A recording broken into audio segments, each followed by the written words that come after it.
President Trump hitting the campaign trail in Ohio over the weekend and predicting a possible red wave in the midterms. This comes ahead of a hotly contested special election in the Buckeye State's 12th district tomorrow.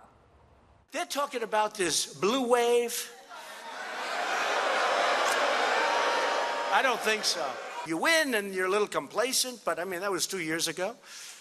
So I just said, why? But we have the greatest economy in the history of our country. We have things that have never happened before.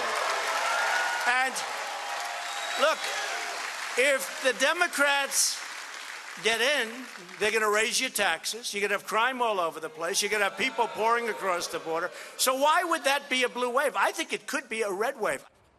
The economy is a big plus for the president. The 3.9% unemployment rate is the lowest for a July of a midterm year since 1966. Meanwhile, Democrats are taking a different approach. Senator Kamala Harris is speaking out against the use of this political phrase. I have a problem, guys, with that phrase, identity politics.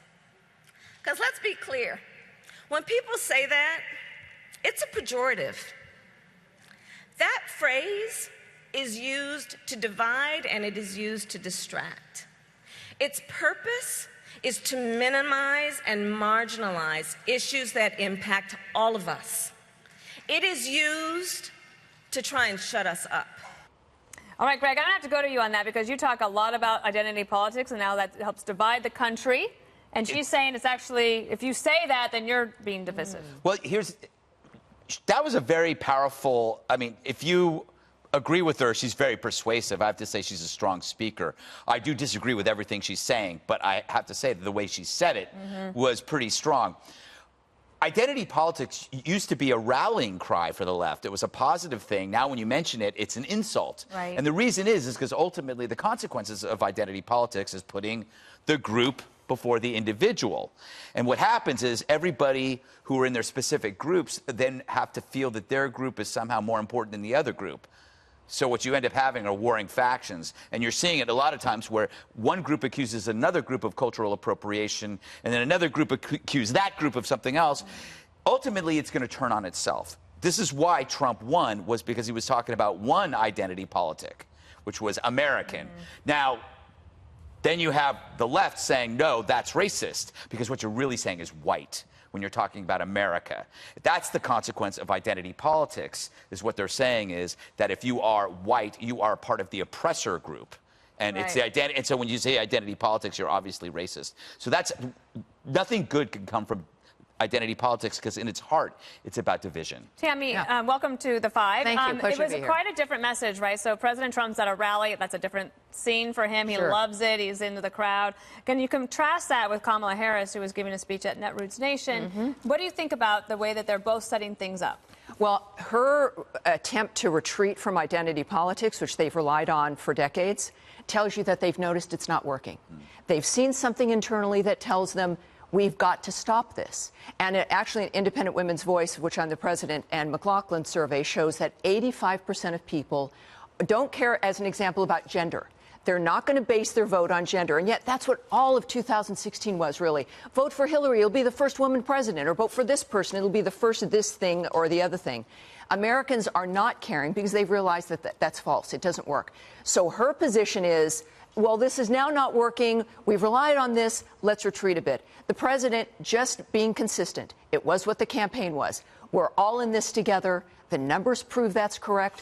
All of the unemployment numbers we know, of course, are extraordinary now. That everyone's boat has been lifted. It's the thing that he promised. And it's based on all of us actually not seeing each other differently, but seeing each other as a neighbor. That's what resonates with the American people, and that's why it's working. Richard, I imagine you disagree. I'll give you the floor. You can tell us why. Don't give him the floor. Just give him the table. Okay, the table. I'll take the floor and the table for $200, Alex.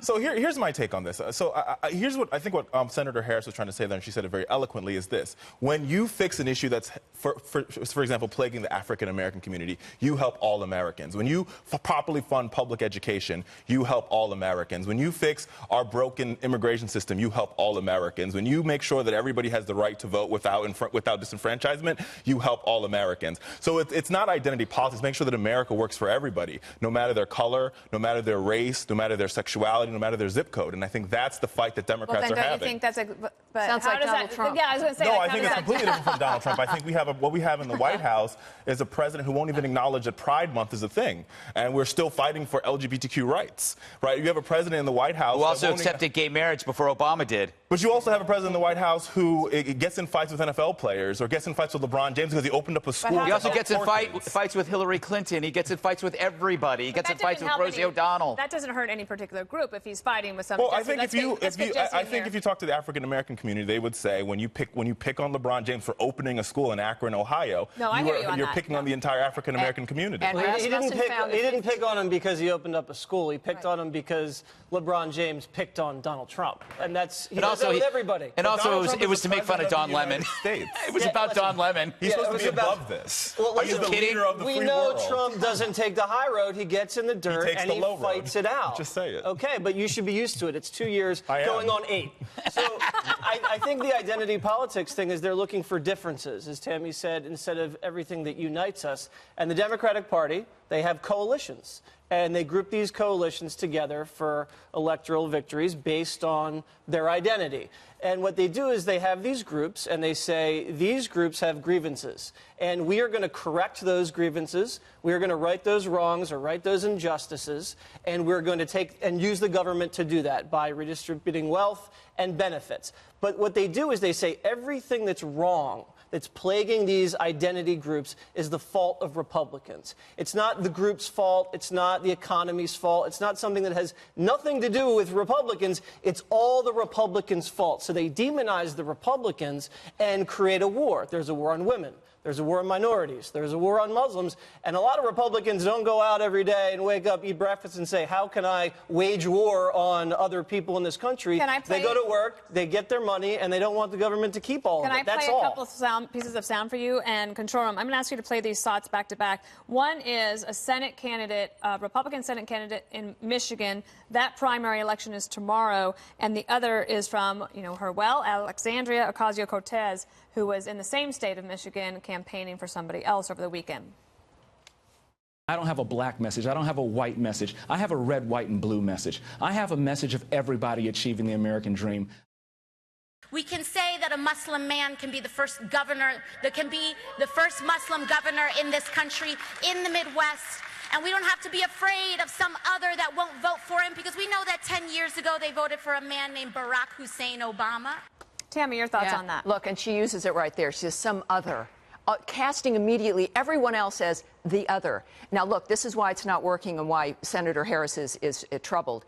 The Harvard-Harris poll showed a 10-point boost of approval for the president by Hispanics. Yep. And Rasmussen is showing last year the president was at 15% approval amongst African Americans. Today, he's at 29%. So you're looking at a trajectory where groups that have been protected are saying, wait a minute. We are the same. The money is the same. The amount of money that we're getting from the tax cuts. We've got a job that's actually not delivering pizza. It's actually a real good professional Tammy, job. When have African Americans been protected? I mean, we're getting shot in the street by police with no accountability. Where are we being protected? I think. Well, that's the C block, Richard. And that's not true, by the way. There's a lot of accountability. Right. Eric Garner was choked to death. Why don't you look at the research? Look at the research.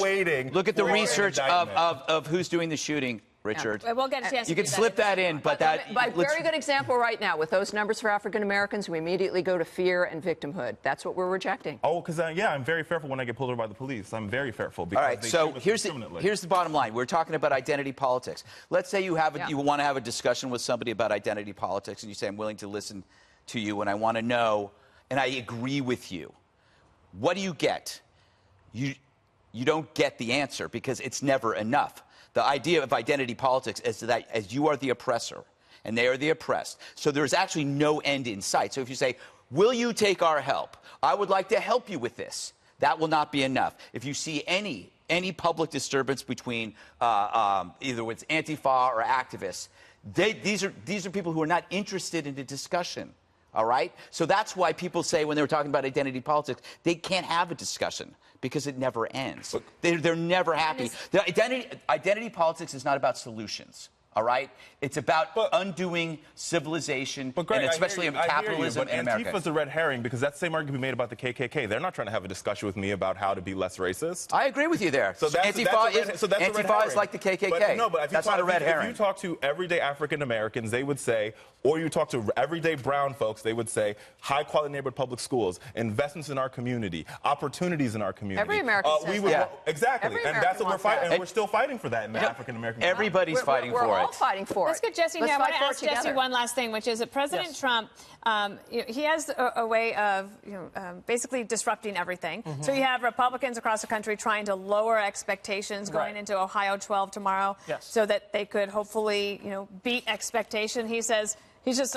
Forget all that. He's raising expectations and expecting a red wave in November. They need a red wall because it shouldn't be this close here in Ohio. This is a district that they've won, the Republicans, I think, for decades, going back to the 30s. Now it's tied. The Democrats running away from Nancy Pelosi. He's keeping it on kitchen table issues, education costs and health care costs. And he doesn't even really mention Donald Trump that much. The Republican is a little bit older, not as charismatic. So he's got a little personality problem there. And now the national media is coming in big time. They started going positive and touting the president's success. And now they're just smearing this Democrat. They're linking him to Elizabeth Warren, calling her Pocahontas. They're going dirty late, so that means they're worried about it. But I think the Republican's going to hang on. But if the Democrat does win, it's going to give the Democrats a lot of momentum going into the midterms. And get this, no matter what happens tomorrow, they both run again against each other in November. So we'll be back talking about Ohio 12.